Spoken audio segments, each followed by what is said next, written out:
Hi, friend. Welcome to Wild and Waking, a sacred space for the woman unraveling what no longer fits, remembering the truth that's always lived inside her, reclaiming her joy, her voice, her power, and rising fully, fiercely, and without apology.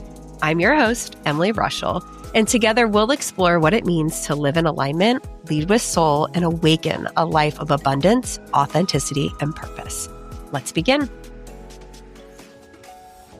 Hi, friends, and welcome back to Wild and Waking. Today, I'm delighted to introduce you to my dear friend, Hélène, who I got to spend a whole weekend with in Virginia at our mutual coach and friend, Katie's Seven Sisters Retreat. That's kind of a mouthful.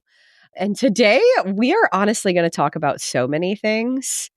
We were just brainstorming about 7,000 directions this could go. So I think in a lot of ways, she and I have a lot in common in the things we're really lit up about right now, the things that are on our mind, the kind of work that we're doing, but the way that we've gotten to this point and our journeys have woven a lot of different ways. So I am excited to see where we riff off. Hélène, welcome to Wild and Waking. I'm so delighted that you are here.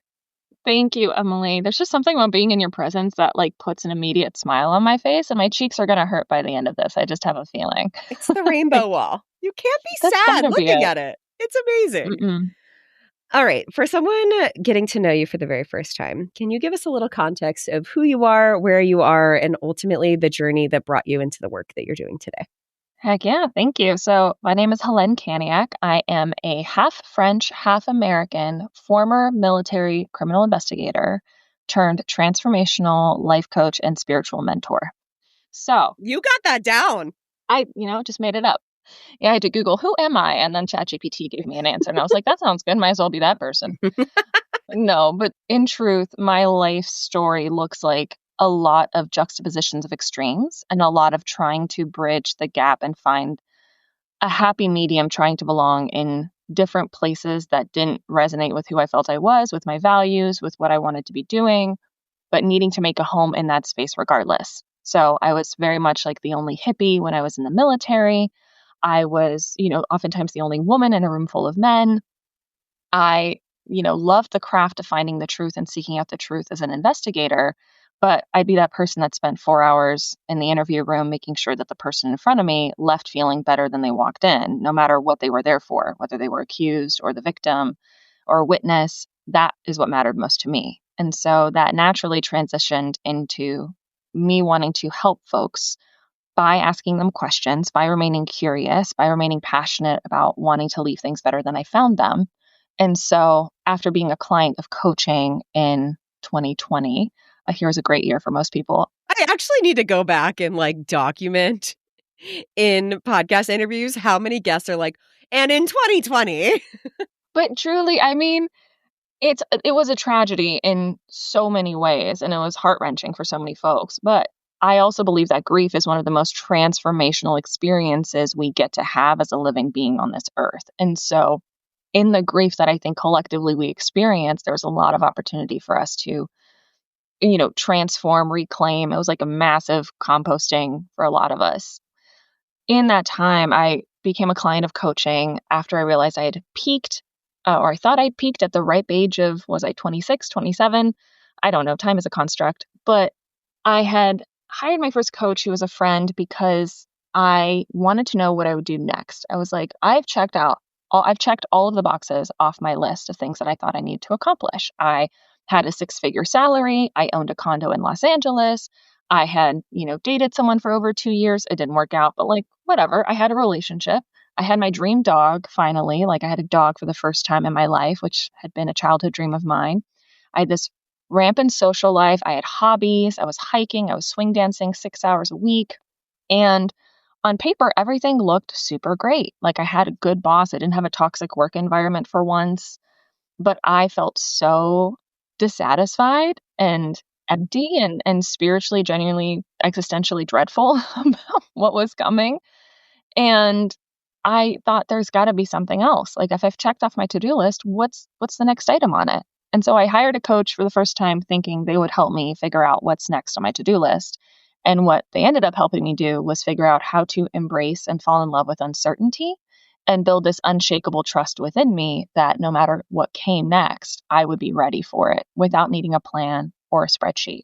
And it's that same journey I now take most of my clients through, especially when they've taken a lot of pride in their identity and being someone who achieves and whose worth is really tethered to their resume, helping them deconstruct, detangle that, and then realize there's a whole lot more to life, a whole lot more fulfillment waiting for them once they do kind of the dirty work of excavating what no longer needs to remain. That is so relatable. Not only for me, but I know so many women listening to this podcast of that. Yep, I checked all the boxes. I did all of the things that everyone told me was going to make me happy, and my life is beautiful and wonderful. And also, I'm low-key miserable. And why? Clearly, I'm the problem. I just need to personal develop myself. I need to establish some new habits. I need to manage my time better. I need to do this next thing, start this business, get this degree, like whatever, which just leads to a deeper cycle of burnout and frustration and unfulfillment. And so, yeah, I relate with that so deeply.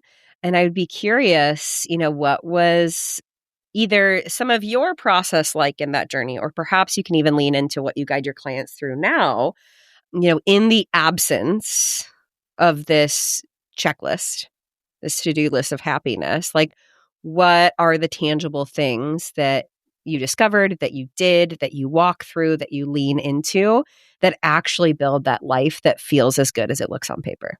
Beautiful. Yeah.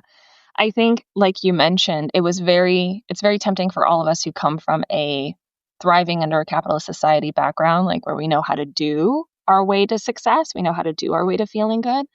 The real first tangible step that I had to be walked through and that I walk my clients through is recultivating presence, right? And this can look like nervous system regulation. I know you've had experts on that come onto your podcast, but really it looks like slowing the fuck down. And that is frankly one of the scariest things that you can do when your sense of worthiness and like safety comes from a dysregulated nervous system. It feels like it's coming from the chase, like the next thing on the to-do list or the next meeting or the next accomplishment. And we start telling ourselves, I'll get there. Like once this happens, then I get to have this. That everything will be better when. Right? Once I make the move, once things slow down, spoiler alert, nothing slows down unless you slow it down. I'll be ready to tackle this project or pursue my dream or get a new hobby once things are a bit more stable. Guess who's in control of that sense of stability? We can't control anything happening outside of ourselves. Really, it's a myth that you have bought into to give yourself an excuse to not move on the things that matter to you. And so I needed that wake-up call of like, hey, the world's not going to change until you do take some ownership of what's going on and you choosing to perpetuate this.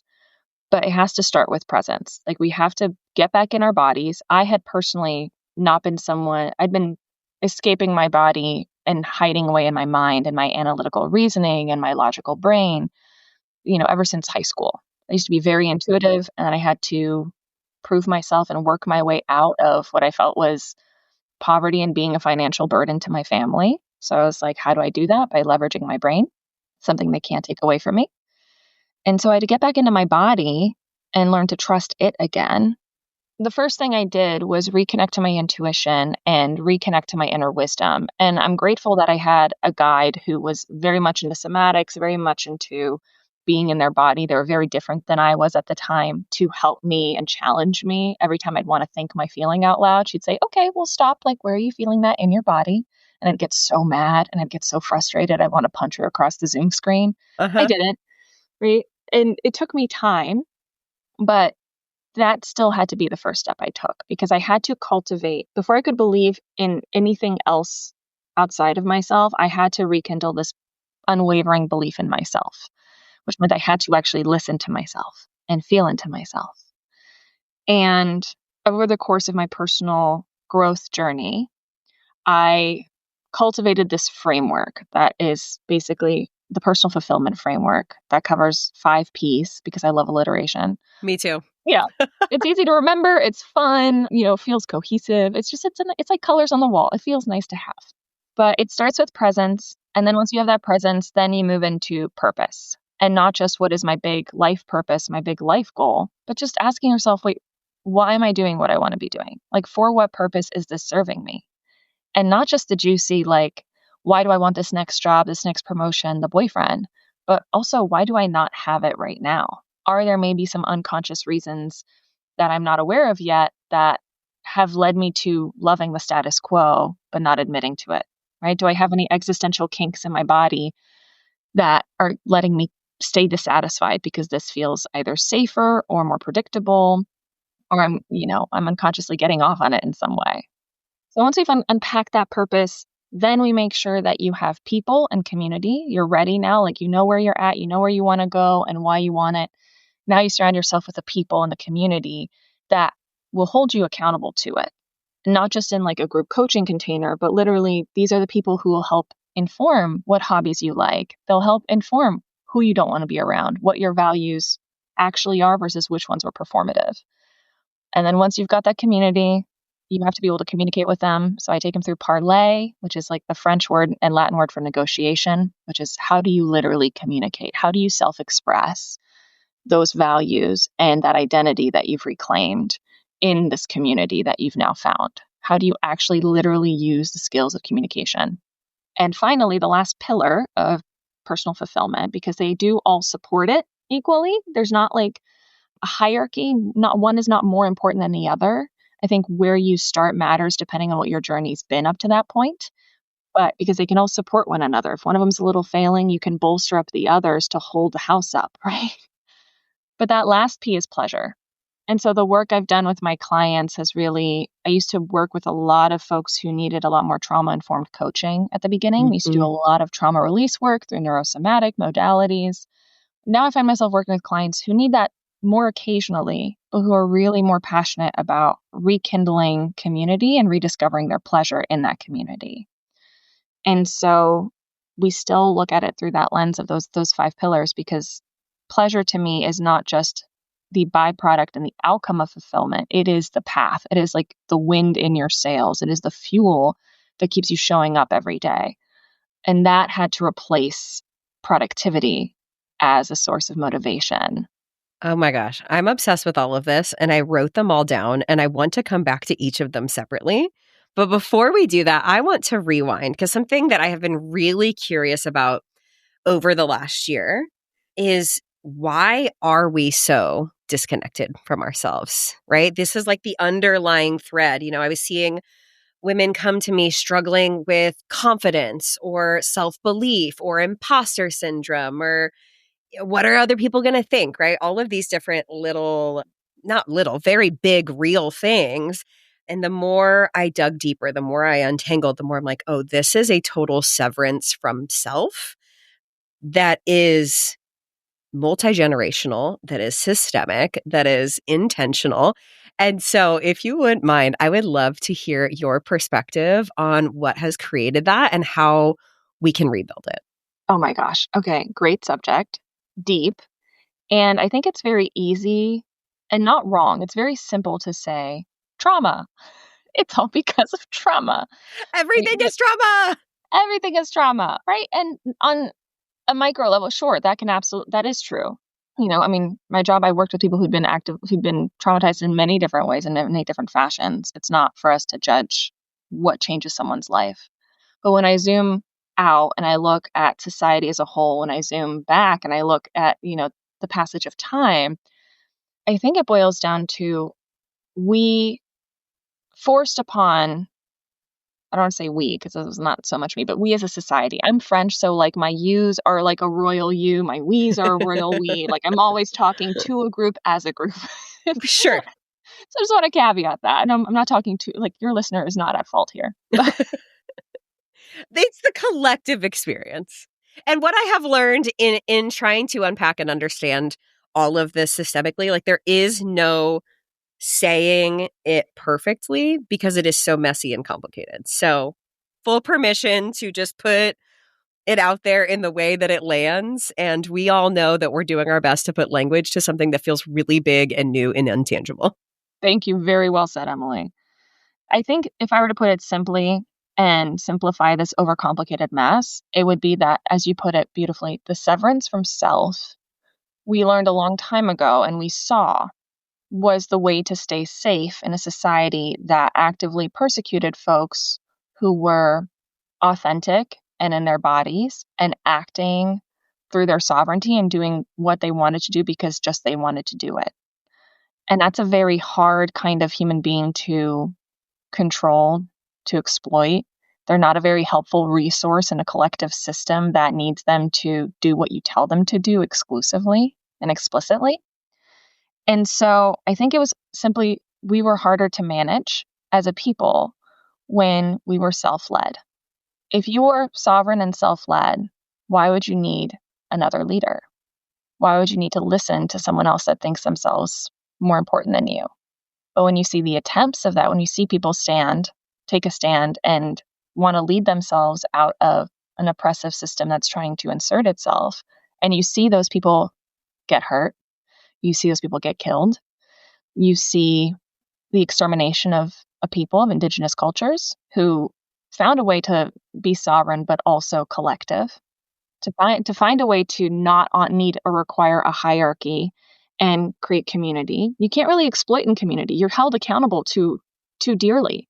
So it's not great through this, capitalist patriarchal lens. Like, we can use any label we want. The point is, it's hard to be the boss of a collective that is united and has solidarity and is also sovereign individually. But when you see those people die, when you see those people get punished over and over again, for generations. Yeah. Literally for generations. And then you go to church, or in present day, early 2000s, whenever it was for you, and you go to church and someone tells you you're going to be punished if you step out of line and start questioning and start challenging the notion of having an authority, whether that single authority is a single, male god in the sky, or that is the person at the pulpit, that triggers that feeling of, oh shit, like, don't even question if there's another version of the self that is anything but obedient and catering to the system in place. That's why I think it's happening. Did I answer the why, or does that? Yeah, no, yes. And this is everything that I've been diving into. And like you said, like, there's so many pieces and nuances to this, right? It's not just the patriarchy. It's not just capitalism. It's not just religion. It's not just this, that, and the other. It's like the puzzle pieces that have all fit together to build the reality that we exist in now, in the very real way that we are still burned at the stake in the comment section, in the tabloids, in side conversations, in the way that we talk about each other, but most importantly, the way that we talk about ourselves. It is still ever present. So this is really what I have been diving into, is like, okay, first of all, how do we understand the context of this? And then as we go through this wild and waking journey of like unraveling and remembering and reclaiming and like rising into the leaders with the voices that are sharing this, like, it's holding so much, but I think it is the puzzle piece that I was missing, at least. And so, it's okay in the presence of all of that, in holding and recognizing all of that, then how do we, rebuild that belief in ourselves, that trust in ourselves, that inner knowing, that inner guidance, that intuition that has been systemically severed, and ultimately, rise to the occasion in this lifetime, which I believe women like you and I and people listening to the podcast are here to do. No, for sure. I think I want to add, like, in that nuance, it's very easy for us to vacillate from one extreme to another. Like, I think I work with a lot of folks who are still trying, and I see a lot of folks try to win a rigged system.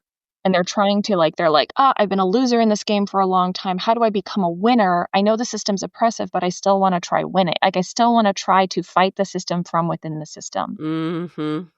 And that's how I felt as a teacher. I felt as a public school teacher. I can only imagine, because you're like, you knew what your purpose was, but you were also present enough to see the circumstance that was surrounding you. And you're like, oh, I can't fulfill the purpose and probably in integrity with the way that you wanted to do it, while upholding some of the standards that allowed you to be there in the first place. And so I think it's very easy for us we either try to, like, salvage what we can, but still feel stifled and try to, like, beat them at their own game that they've rigged. Or you're just like, well, let's burn it all down. And I'll be honest, I'm a big fan of burning it all down. Don't quote me on that legally. But I kind of vacillated the other way. But when it comes to our own personal journey, when we're trying to reclaim and reconnect to our intuition, it's also a very slippery slope to go from, well, for instance, I hate the church, I hate capitalism, I hate patriarchy. Let me go dive into a whole new version of spirituality and spiritually bypass everything. Like Yes. everything is meaningless, so let me just go be high and floofy and I'm just going to like pray the world's problems away. And as someone who was being trained as a coach in different modalities, I would get so frustrated by seeing folks who would be like, they wouldn't be willing, they would want to teach you how to coach a client in a trauma-informed fashion, but they wouldn't be willing to talk about systemic racism and systemic oppression in the country. Right. It's like, I Well, can't help that's this just person. dissociation. Yeah. It's like, you can't pretend that we're not still trying to, that the system isn't there anymore. We can want to be outside of it, but we still have to live next to it. Like it is like having a neighbor. You can like move out, but you still have to live next to this. So how do we understand ourselves without denying, how do we deepen our understanding as an individual without denying the impact the collective still has on us? And it's kind of that growth of like, it's not this audacity. I used to teach this concept like of have the audacity. Like, how do you fuck around and find out in your own life to rediscover yourself? But I always had to preface like audacity is not like putting yourself first and like having a total lack of consideration for all other human beings. It's being considerate and of the context around you, but being able to hear and listen to what is your voice amid all that noise. Yeah. This idea of sovereignty as part of the collective, I think is really interesting. And I know Sarah Jenks has been talking about this a lot of like personal growth and development can become such a silo where you are so focused on the development of self that it's like you're dissociating from reality or like totally pulling back from like anything that doesn't serve you or, you know, like you're becoming so whole within yourself that you're completely separate from anything else. And that's not necessarily helpful either. No. And it's because then it's, you get best case scenario, you're super happy on your own. And then you get whiplash anytime you re-enter society and you don't know how to build a community outside of people who think exactly the way you do in the exact same way, who've done the work and who are enlightened. And you can't be bothered to talk to like the peasant at the coffee shop who hasn't gone to like the ayahuasca retreat. Yes. I know if I'm sounding judgy, it's because I am judging this concept because I'm judging my own in this case, right? And it's so that's your best case scenario. You're happy on your own on an island. But I don't think it's true. It's a true test of healing. If you're healed alone on an island, like that's not a test of your healing, babe. Like you got to go out into the world and you got to, in my opinion, you have a responsibility in all things, even if you're not a coach or a healer or remotely spiritual. I believe we as individuals have a collective responsibility to send the elevator back down, which means if you've gotten to the next level, you've gone to the next floor, you've learned something new, your next responsibility is to pass that information back down and try not to be patronizing and condescending when you do it, but like share, but give Yeah. access to people, right? Learn from where you came from and then allow others to grow in that knowledge and be the bridge, right? Continuously try to navigate those tougher conversations or, use that enlightenment to be more empathetic, not less. And remember that our minds still think in systems. We still need structure to survive. Even the most rudimentary, I don't even like using that word, but even the most, I don't like the word primitive either. I'm trying to find an appropriate word to describe ancient civilizations that in today's day and age we deem as lesser, if you look at Western civilization's take on ancient civilizations. But when you look back and you actually study them, they had their shit together, man. Yeah. More than we do, more than I do, So much. Well, they were so integrated. And so, like, we are designed to be communal. We were not designed to sit in concrete boxes of isolation and stare at various size screens all day, every day. And doing the work, healing, ascending in isolation only goes so far in a species, in a brain, in a body, in a spirit that is meant to do life alongside other people. You said it beautifully. That's the word, Emily. It's integration. They had it. And I think that is like the next step in reclamation. It's remember who you are. And now it's like, how do I reintegrate to the society that maybe hasn't changed? And how do I keep doing it? Because it's an iterative process. Yeah. And I know a lot of our listeners kind of struggle because they have been so deeply on their own journeys and whatever that looks like for them. Right. And then sometimes are going back into their very real lives and communities, their friend groups, their family, the, pickup line at school, basketball gym, gymnasiums, and are like, nobody understands me. Like, I have been through this journey. I'm untangling everything. I'm thinking about all of these like really big concepts. Like, I cannot be bothered to talk about the weather or like the to-do list at the board meeting, right? So what is your advice or perspective on someone who has really been, for lack of a better word, doing the work and is, wants to be fully integrated, be in community with people who, have different belief systems, have different ideas, and are not necessarily thinking about the same things? Like, how do we send that elevator back down, so to speak, while not feeling like we're losing our minds? That's the key piece, right? Like, we don't want to go back and pretend that nothing's changed within you. I think the answer is twofold. The first is the obvious one, I think, from folks like you and I, which is like, find a community that does get it, that helps buoy and support you and helps your transition. Like, I know you have the Covenant. I've got my own group that I work and guide people through. So it helps to have someone in your life holding you accountable to your pleasure-led path and to your reclamation. That helps. But what I will say tangibly is, if you don't want to talk about the weather, don't talk about the fucking weather. A lot of us will think, oh, well, I just went through this experience. No one else gets it.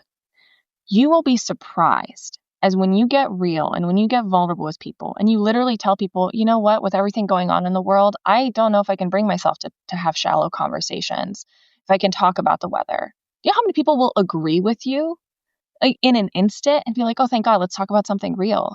Like, people are begging, just like you are. They're not so different from you. They are desperate for an invitation to be vulnerable. But to me, vulnerability is a lot like a swimming pool. Some people are like, I don't know, I'm not ready to jump into the deep end. Or if you've ever been to like a public place or a hotel where there's a pool and no one's in it, it's really hard. But if you've got someone already in that pool guiding you in, right? We can't just shove people in there without being in it first. We might have to start in the shallower end and edge our way there. And there are people who are never going to want to put on their bathing suit and dive in, and that's okay. Those aren't the people to join you. But you might have to be the first one to take a step into those waters and to demonstrate what being vulnerable looks like and invite them in and say, come on in, the water's fine. And I'm willing to sit here with you, because people can only offer us the depth of intimacy that they have with themselves. And so you just did a whole thing that made you connect to your own intimacy. You went to the retreat, you had this transformational experience. Maybe, you did too many mushrooms and you met God, and now you need to talk about it to someone. Maybe that's not where you start, but you can start with like, I've had actually a really rough day and I've gone through something pretty challenging and interesting, and I'm trying to find a way to talk about it. It doesn't have to be perfect. So I beg people to show up imperfectly and to let yourself be seen in the messy middle, to let yourself not pretend when you don't feel like it, and learn to communicate when that simply is the case. Hey, I don't feel like pretending right now. Let's chat about something else, literally anything else. Yeah. Well, I think that goes back to the idea of often we place our perceptions and expectations on the way that someone else is going to receive or perceive what we're going through. And I'm obviously still guilty of this too. But in my experience, like, the more willing I am to share, to be vulnerable, to initiate hard conversations, the more people are willing to at least go some of the way than you would expect.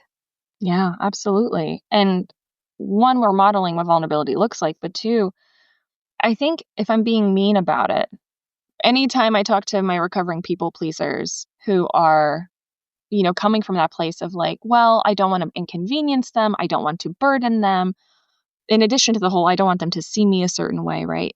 There's something so disempowering. It's a disempowering choice for you to presuppose and assume what someone else needs from you in that moment. Even if you think you're doing them the favor of not burdening them with your emotions, what you've just told me is you know what's best for them. And I can guarantee you, my whole line of work is helping people figure out what is best for them. Most people don't know what's best for them. People don't know what the fuck they want. That's why they hire me. So you, someone who hasn't had the deep conversation with them, who's not willing to go deep with them, how would you know what they want and what they expect from you and what they actually need from you if you never asked? So why would you build your whole personality and conversation and relationship around an assumption? That's unfair to them. That's unfair to the possible relationship that you could have that is rooted in authenticity. Or, worst case scenario, gives you the clarity that you're like, actually, I don't want this person in my life in this capacity anymore. And it's okay for that to change and to look different. Mm. I don't know if you've had that experience, but yeah. But I feel like that comes back to self-preservation. It's like, well, if they can't see the real me and the things that I'm really thinking about and talking about, then they can't reject me. It's like the flavor that I feel like I experienced that through. Absolutely. But then the question is, what version of yourself are you actually preserving? You're preserving the inauthentic version of yourself. And so before you let someone else reject you, you are rejecting yourself. You're actively partaking in the art of self-betrayal every time you show up with any kind of mask, veil, like pretense. Because what you're also telling me is that person's rejection of you is more important and more significant in your life than your own choice to reject yourself. You think their opinion on your life is more important than your opinion on your life and how it needs to be led. And that's fine if that's true.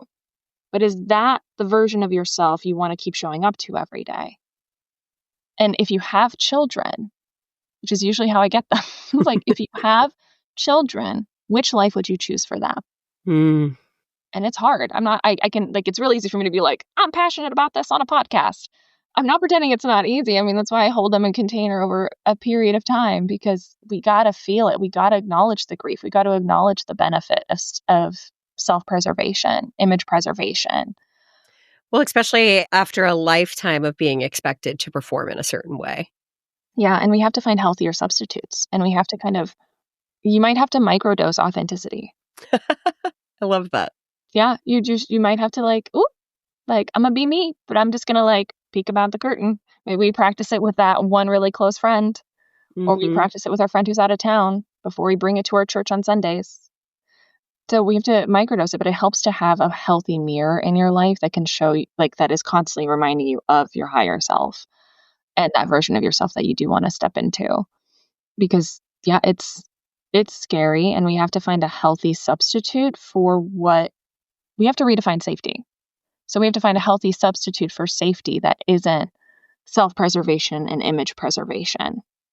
Well, I feel like that circles all the way back to the redefining success and embodiment and presence and, being really rooted in who you are. So maybe let's touch on that before we close out today. You mentioned the presence, the purpose, the people, the parlay. Did I say that right? The Sure pleasure. Give us some antidotes on how we start cultivating that. So, because I truly believe the more in love you are with yourself and your life, the more aligned you feel in the way that you're showing up, in your purpose on a micro level and a macro level, the less you are acting from a place of self-preservation, from, crafting an image, or the less concerned you are about how you're showing up around certain people. So I think that could be a really helpful piece to start to close out on. Mm-hmm. And I want to, because you share this journey, I want to be very clear about what question you want me to answer real quick. All of them, all of the above. No, what are some of the tangible ways we can move from, this obsession with productivity, output, image creation, hustle culture, and into a life of fulfillment, presence, pleasure. Beautiful. Thank you. All of the above. I was so lost. I was transported by your story, and I was like, yeah, I agree, Emily. Wait, there was a question at the start. Wait, what was that? It's a little open-ended, so yeah. Wherever the spirit takes you. I will start with a metaphor and end with tangible tips, because I think some people are more visual, but in my Self-Expression Academy, which spells out the C, I take people through this journey. And an analogy where you're trying to reclaim and rediscover yourself, it looks like, first and foremost, learning how to rock the boat. We're in this system that doesn't serve us. And so you're starting to navigate these rough, choppy waters. You don't really know where you're going. Maybe you don't really know what your purpose is, your navigational compass. But before you can do that, before you keep navigating these waters, you have to drop anchor. You might have to get present and realize, wait, where am I right now? I got to slow down. And so the tangible step is creating the capacity for you and your body to make space in your life to give yourself time to reflect and reconnect to yourself. And it doesn't have to be a 3-day retreat. Like, you don't have to run away to Europe for a month or go hiking in the Himalayas like I did.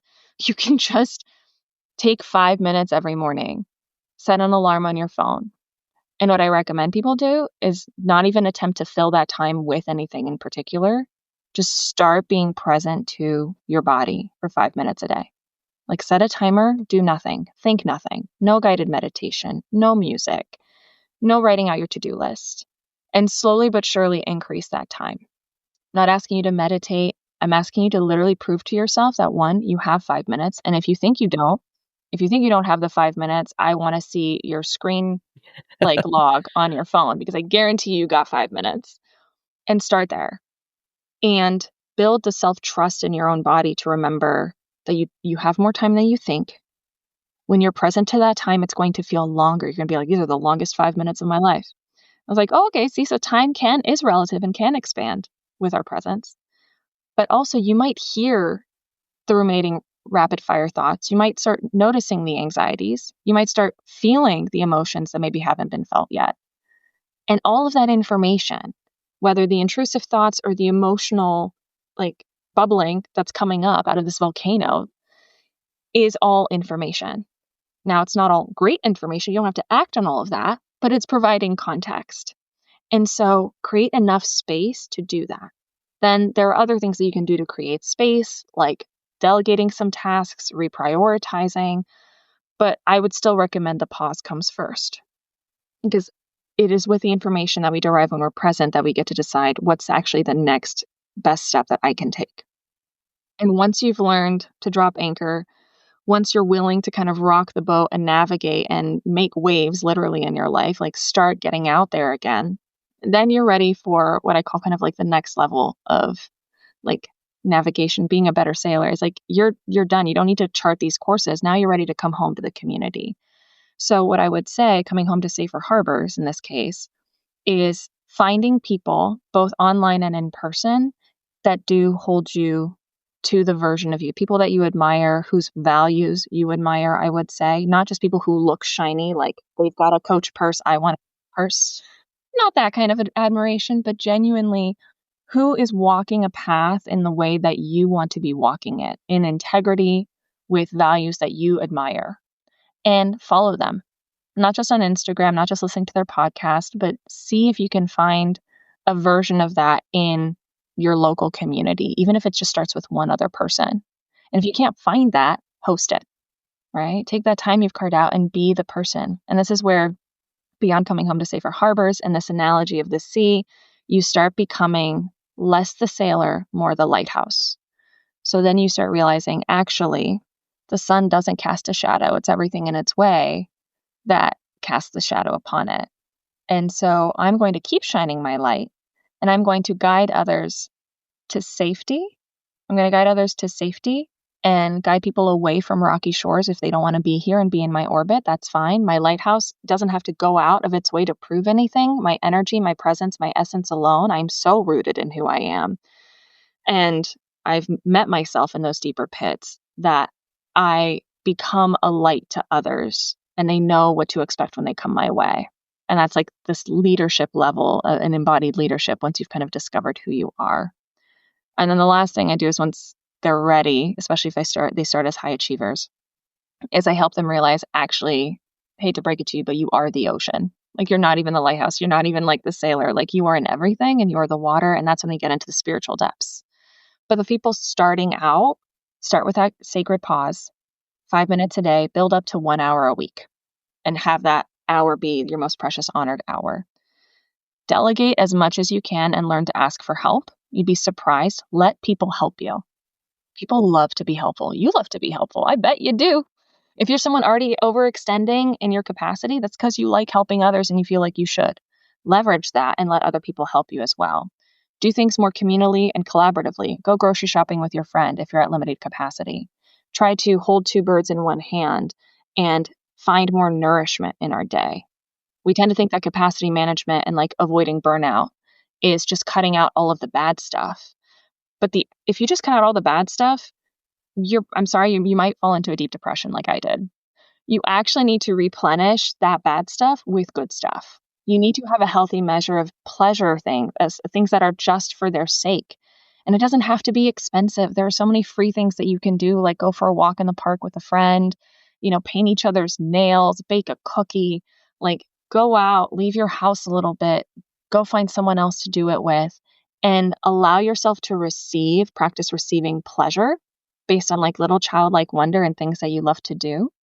And that will also not only build that self-trust in your body, but it'll remind you unconsciously over and over again that you deserve good things and that you deserve to have what you want in this life.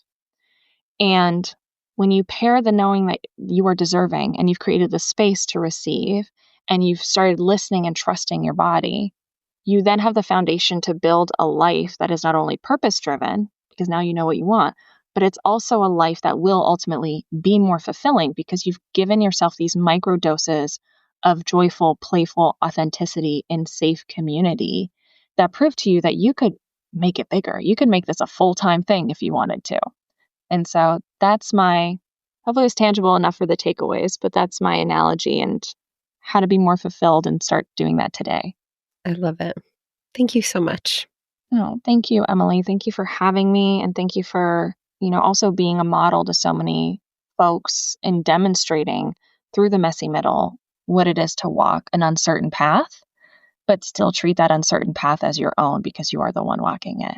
Like you are such a bastion. You are a lighthouse to so many folks. And so thank you for shining all of your colors upon the world. It's been such a privilege. Thank you. It's been a journey, but that is life.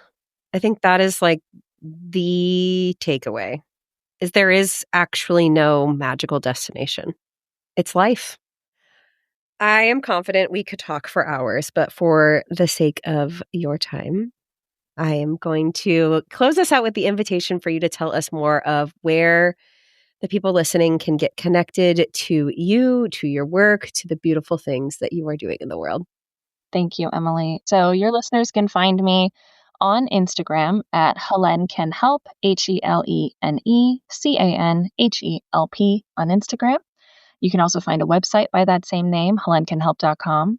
But if you want to avoid doom scrolling on social media, I just created a community on the Telegram app that gives people weekly insights. It's a free, soft place to land for ambitious rebels, kind of unlearning the hustle and deepening into their self-sourced spirituality. And they can find information about that on my website and my Instagram as well. So that way they don't have to accidentally doom scroll through Taylor Swift, human tragedy, like over and over again, just to get a little taste of what it's like to connect with me.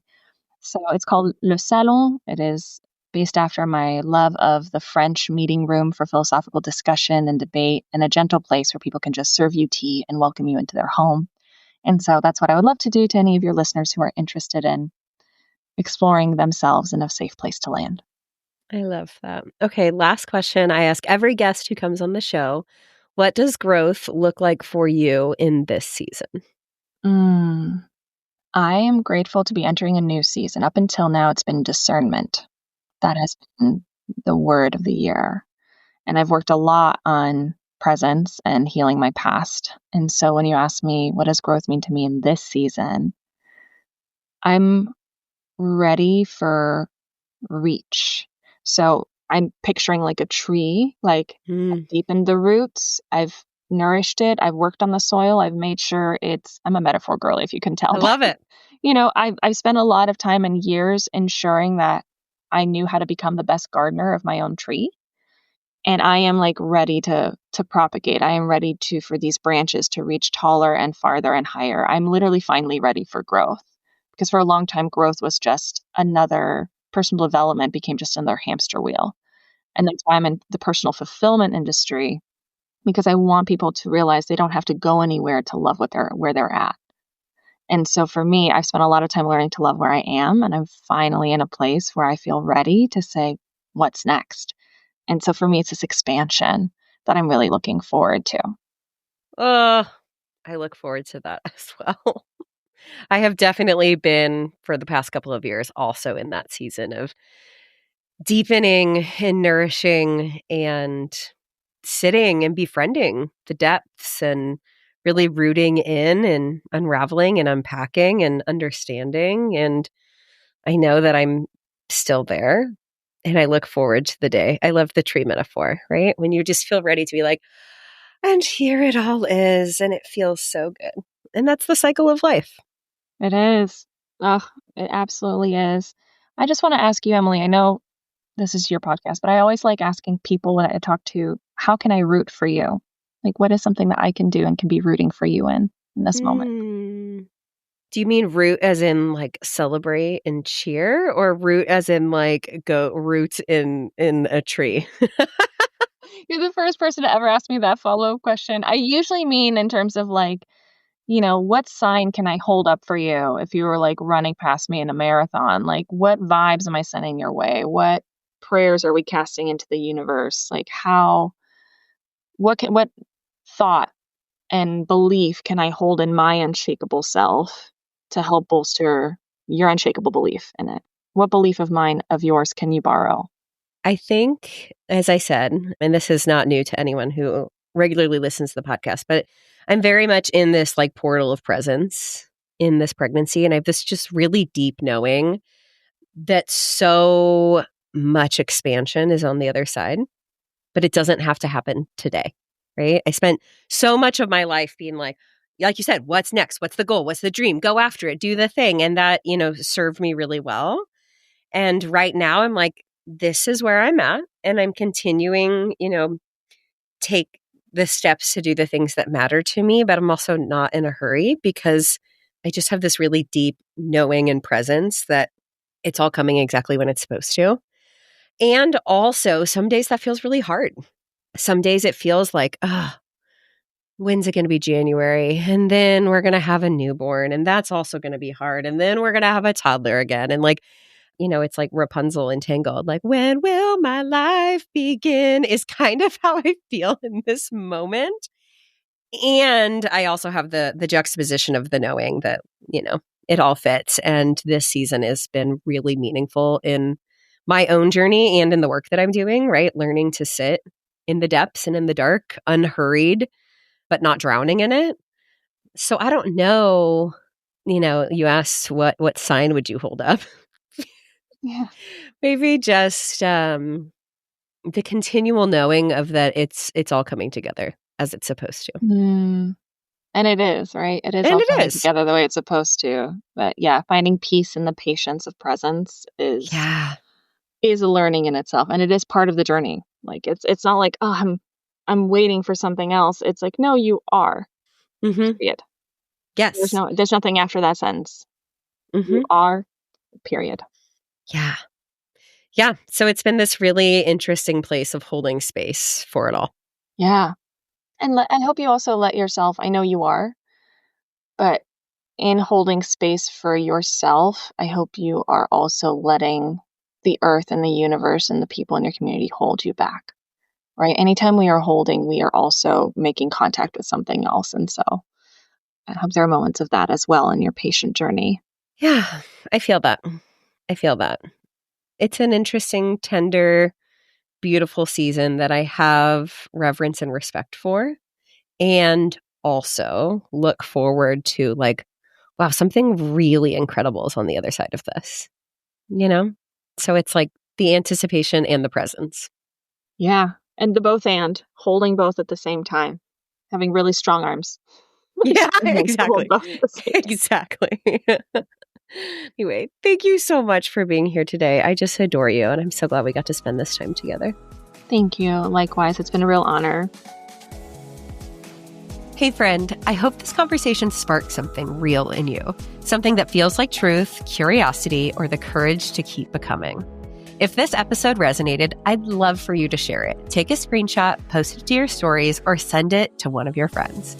You can always find me over on Instagram at Emily Rushel, where I love continuing these conversations and hearing your takeaways.